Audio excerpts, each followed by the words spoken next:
Hello everyone, welcome to our second content-based webinar that we will be talking about the amendments now today, which were released last year. My name is Sonnika, I'm a Senior Solution Center Specialist at Mpowered, and I will be your webinar host today.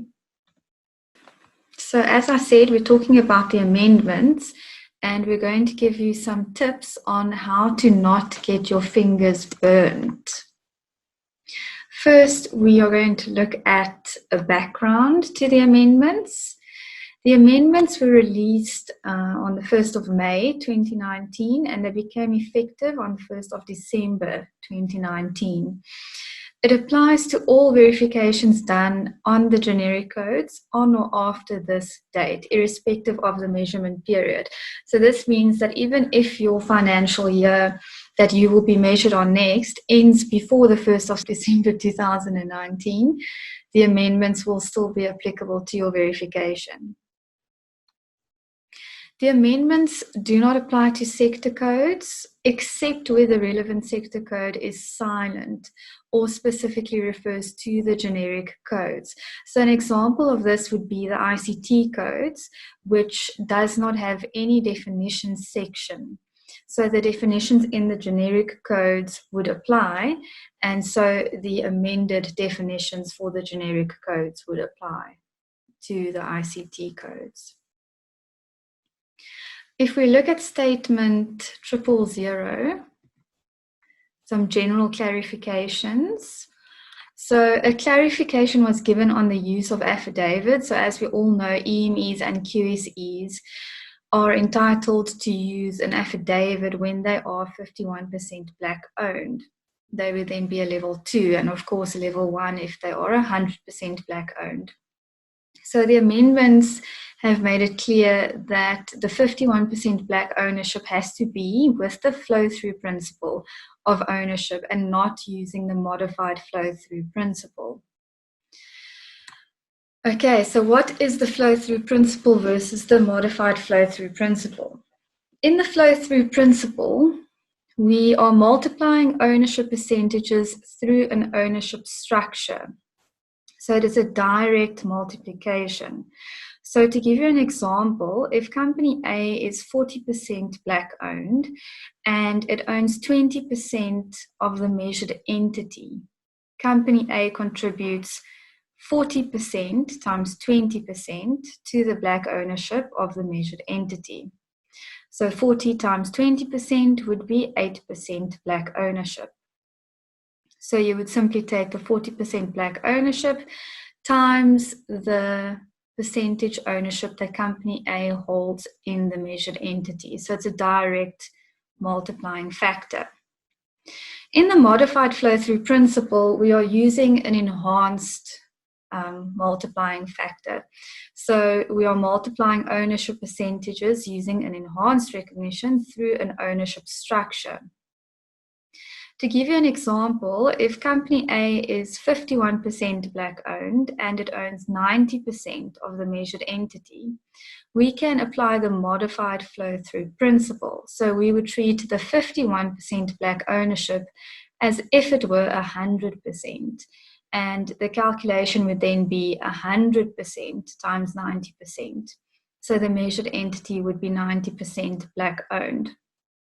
Keep in mind that the modified flow-through principle can only be used once in a chain of ownership, and it can be used where the flow-through level of ownership is at least 51%.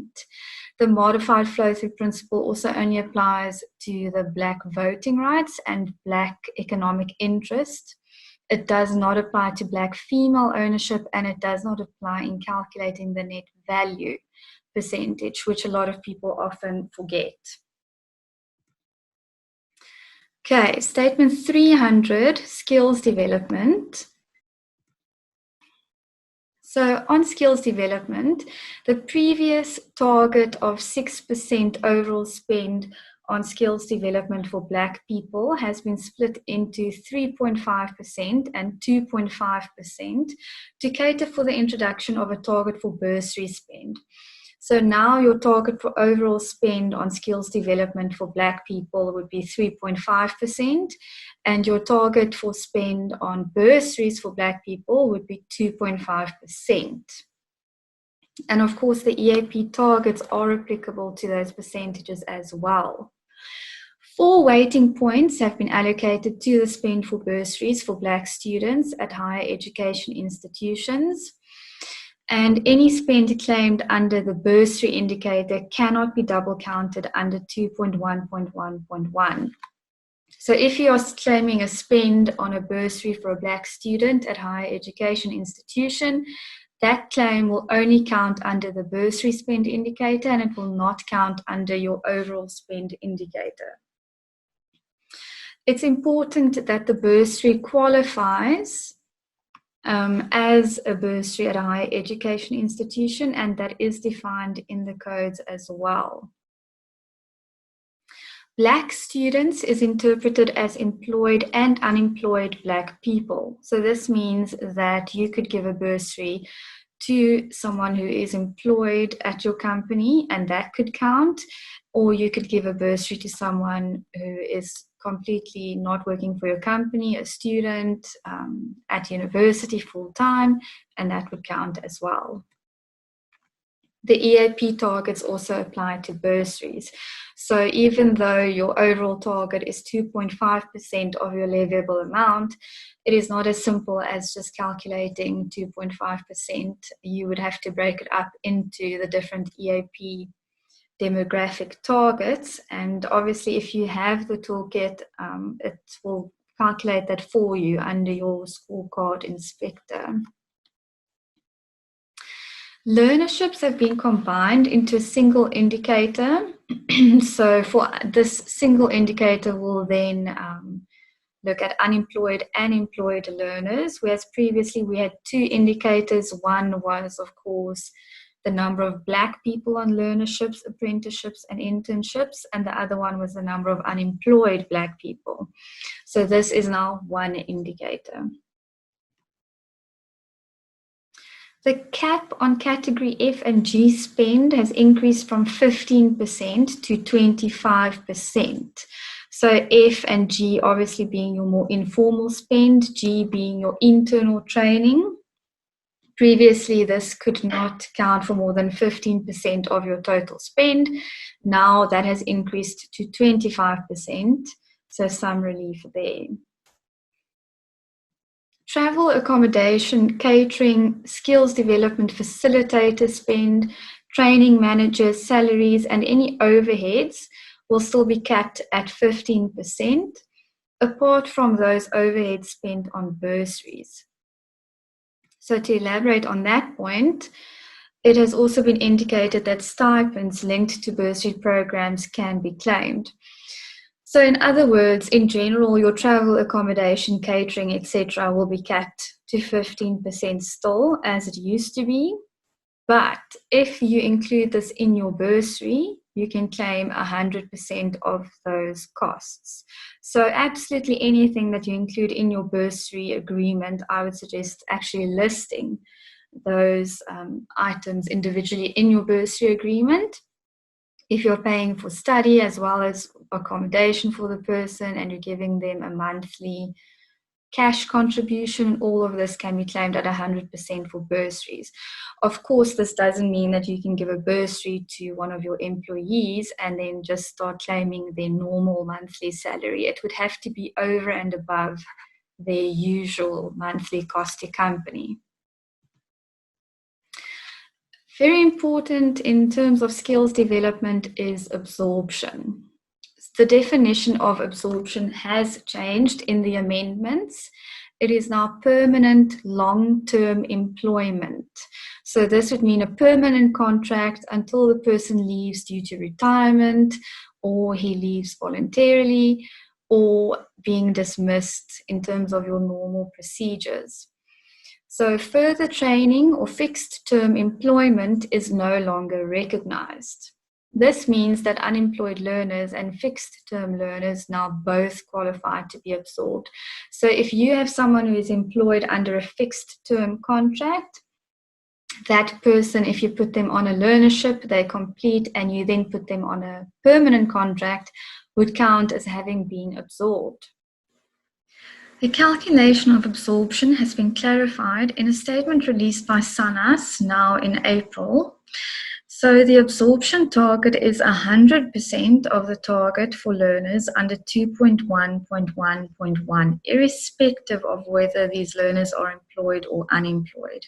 So if your target number of learnerships is 100 people, your target for absorption is 100% of this, in other words, 100 people. And the EAP targets are not taken into account in absorption. Okay. Statement 400, enterprise and supplier development. If we look at this statement, we can see that a lot of emphasis is being placed on black ownership using the flow-through principle, and spend with black-owned companies. So the first example of this is that the target for spend with black-owned suppliers has increased from 40% to 50%, and the weighting points from 9 to 11. So 11, that's really a huge allocation under your procurement element for your spend with black-owned suppliers. Enhanced recognition factor. So as we know, there's an enhanced recognition factor of 1.2 for spend under certain circumstances. So previously, one of those cases were first-time suppliers. So if you were purchasing from a supplier for the first time, you could multiply the spend with 1.2. Under the amendments, this falls away, and there's now an introduction of an enhanced recognition factor for spend with suppliers who are 51% black-owned using the flow-through principle. So it's important they are 51% black-owned using only the flow-through principle, so that direct multiplication, and not an enhanced multiplying factor, so your modified flow-through principle. Okay, there's also the introduction of a 5-year factor where it becomes a little bit complicated. So a 51% black-owned EME or QSE using the flow-through principle again, and not the modified flow-through principle, who has grown into a generic company, may be claimed under your EME or QSE spend for a period of 5 years from the date of first procurement. So if you are buying from a company that is 51% black-owned EME or QSE using purely the flow-through principle, and in a year or two they become a generic company, you can continue claiming your spend with that company under your spend with EMEs or QSEs for a period of 5 years from when you started buying from them. The definition of a black designated group supplier, so your bonus points under procurement, has also been clarified. It has to be, the supplier has to be 51% owned by a black designated group. So that would be your black youth, black disabled people, black military veterans. So previously, a lot of verification agencies interpreted the black designated group supplier as a 51% black-owned supplier, which has some designated group ownership, even if it were then 5% or 10%. But the amendments make it clear it has to be 51% owned by a black designated group. Further in statement 400, if we look at specifically enterprise development and supplier development, beneficiaries must be 51% black-owned using the flow-through principle. So again, you can see there, they want to have 51% black ownership, no enhanced recognition, no modified flow-through, only the flow-through principle. Where you have a beneficiary that is an EME or a QSE, and that beneficiary grows into a generic company, it may still be claimed as a beneficiary for 5 years from the date of first assistance. So if you start giving assistance to a company which is an EME or QSE that is 51% black owned, and in a year or two that company grows and becomes a generic company, you can still claim your contributions to that beneficiary under your enterprise development or supplier development for 5 years from the date that you first assisted them.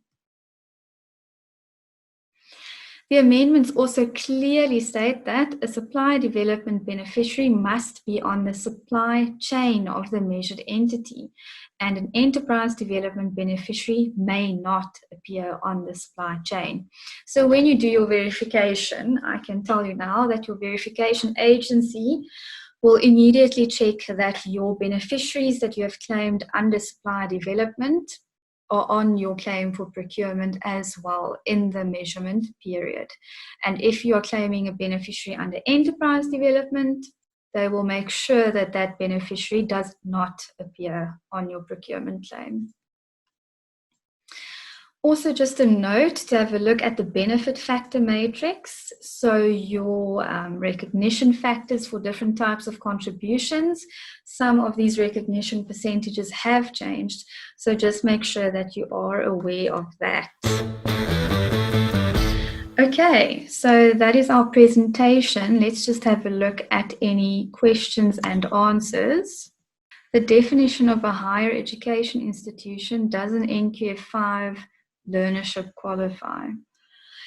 So you will see there is a definition for higher education institution in the definition section of the amendments, and there is also a list published of which institutions exactly qualify. And yeah, so I would suggest having a look at that to see whether your specific training will qualify. Okay, another question. Under bursaries, can we claim for food as well? Yes, you can. So anything that you have included in your bursary amount can be claimed. So I think maybe for food, it would be better to not have that as a variable cost. So to not, maybe let the person buy food and then claim afterwards. I would include that maybe in a monthly cash contribution or living allowance that you give to the student. But yes, you can include that as well. How will virtual training impact governance? In other words, attendance registers and invoice. It should not affect it. You should still get an attendance register. It will just be all in an electronic format or digital. So you should still get a confirmation of attendance. Definitely get that. If you do not receive one from your training provider, definitely request that and make sure that you have that. And you will definitely still have an invoice and make sure that you have that. Okay, another question on absorption. Please clarify the definition. The target is relative to the number of people as learners. Example, you take on 100 people, you absorb 50 people. That means you get 2.5 points out of the possible 5 correct. So it would depend. So you may take on 100 people on learnerships, but what is your actual target for people on learnerships? So if your target for people on learnerships is 100 and you then absorb 50, you would get 2.5 points, yes. But if your target for the number of people on learnerships was, for example, 200 people and you absorb 50 people, you will get a quarter of the available points. Documents required for a bursary claim. You would have to have your bursary agreement signed by the company and the student. You would have to have the invoice from the institution where the student was studying. You would have to have proof of registration with the institution and proof of payment of the bursary. So any amount that you are claiming, you would have to have the invoices and proof of payments. Bursary agreement is essential document for a bursary claim, and then obviously registration with the institution. Your verification agency will verify that the bursary is with a higher education institution. The 5% target for absorption, is this related to the total number of learnerships or only learnerships completed in the financial year. So it is related to the total number of learnerships. So this means that even employed people on learnerships. Please can you clarify regarding bursaries for employees? Are we not allowed to claim this as part of this 3.5%? Yes. So if you are claiming something specifically under the bursary spend, the 2.5% target, you cannot claim that same spend under the overall target, the 3.5% target for skills development spend on Black employees. That would be double counting. So obviously, because they've taken that 6% and they've split it up, you have to claim under only one of the indicators and you can't claim under both. Briefly, how do you calculate the target for skills development? So basically, all your indicators for spend will be based on your leviable amount, which would be equal basically to your annual salaries. However, that is broken up into your EAP targets. So it's broken up into your African male, colored male, African female, etc. So that is a very long calculation that I can do for you, but it would be impossible to explain now. So that is why we use the toolkit to give us those exact targets. If I pay a supply for training this financial year, but training takes place next financial year before the verification, in which financial year can I claim the spend? So it does get a bit complicated when that happens in those cases. So I would usually say in that case, you could claim it in either financial year. If you've paid for it in the previous financial year, the training is in the next year, but before verification, you could claim it for that verification. But technically the definition is when the spend is incurred and the training occurs. So often you would have cases of learnership specifically, where the invoice cost is paid in X financial year, the total invoice cost, and that invoice cost includes the stipend cost as well for the learners, but the learnership runs into the next financial year, and obviously those stipends are only paid to the learners in the next financial year. So then I would say technically the correct approach is to split it up or an either or, but I would recommend just talking to your verification agency on that and make sure that you apply it as they want you to apply it. You can also claim if another company absorbs. Yes, if another company in your industry absorbs the person, you can claim that as absorption still. Yes. How do you know when the amendments will be applicable to the other sectors? We do not know. Sadly, we do not know. We know that the other sectors are being aligned to the amendments, but we don't know when this will happen. The draft will have to come out first, and then the final gazette. So unfortunately, as with everyone, we have to wait to hear from the DTI. Bursary spend, can data and laptops qualify? Yes. Anything that you include in your bursary spend can qualify. Are bursaries for employed individuals claimed under the 2.5% target or the 3.5% target? If it is a bursary at a higher education institution, you would claim it under your 2.5% target indicator specific to bursaries. Please could you explain what is considered an excluded spend? How is that defined and how does this impact the ESG aspect of the scorecard?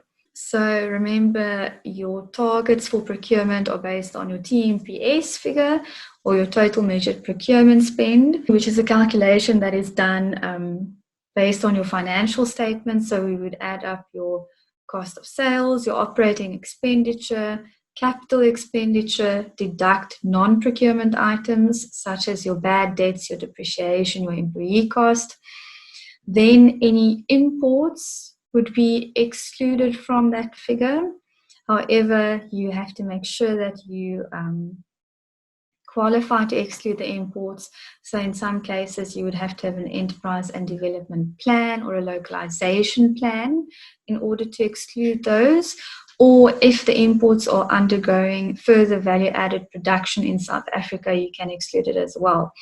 Obviously, when you are excluding items from your TMPS figure, that figure becomes smaller, your denominator is getting smaller, so it would be to the benefit of your procurement scorecard. Can you claim the costs of learnerships under the total skills spend? Yes, definitely. Can you choose to allocate bursary spend under the 2.1.1.1 indicator? You can. So if you have already reached your full target spend for the bursary spend, you could claim it under the first indicator, obviously, as long as you're not double claiming it. Thank you for watching, and hopefully we will see you at our next webinar. Have a lovely day further.